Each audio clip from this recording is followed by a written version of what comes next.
फिर परमेश्वर ने कहा, पृथ्वी से हरी घास तथा बीज वाले छोटे छोटे पेड़ और फलदायी वृक्ष भी जिनके बीज उन्हीं में एक एक की जाति के अनुसार होते हैं पृथ्वी पर उगे, और वैसा ही हो गया।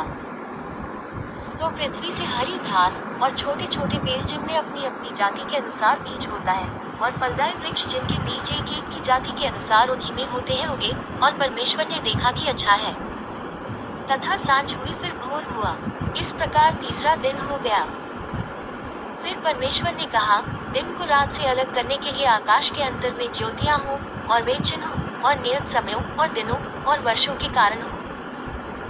और वे ज्योतियां आकाश के अंतर में पृथ्वी पर प्रकाश देने वाली भी ठहरे, और वैसा ही हो गया।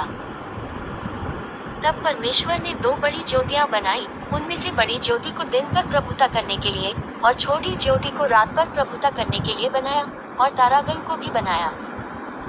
परमेश्वर ने उनको आकाश के अंतर में इसलिए रखा कि वे पृथ्वी पर प्रकाश दें तथा दिन और रात पर प्रभुता करें और उजियाले को अंधियारे से अलग करें। और परमेश्वर ने देखा कि अच्छा है।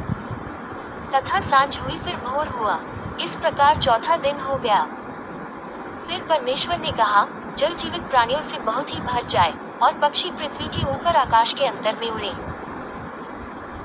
इसलिए परमेश्वर ने जाति जाति के बड़े बड़े जल जंतुओं की और उन सब जीवित प्राणियों की भी सृष्टि की जो चलते फिरते हैं, जिनसे जल बहुत ही भर गया, और एक एक जाति के उड़ने वाले पक्षियों की भी सृष्टि की। और परमेश्वर ने देखा कि अच्छा है।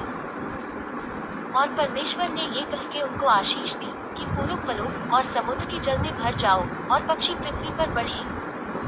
तथा सांझ हुई फिर भोर हुआ। इस प्रकार पांचवा दिन हो गया।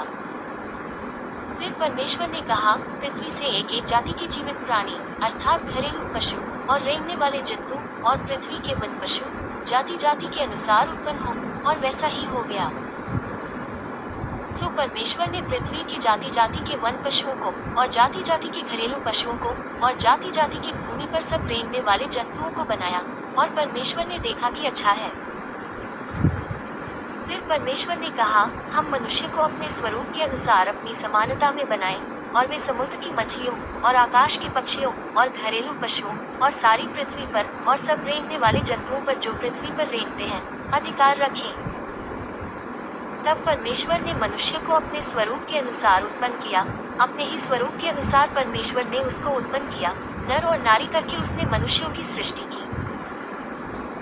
और परमेश्वर ने उनको आशीष दी और उनसे कहा, फूलों फलों और पृथ्वी में भर जाओ, और उसको अपने वश में कर लो, और समुद्र की मछलियों तथा आकाश के पक्षियों और पृथ्वी पर रेंगने वाले सब जंतुओं पर अधिकार रखो।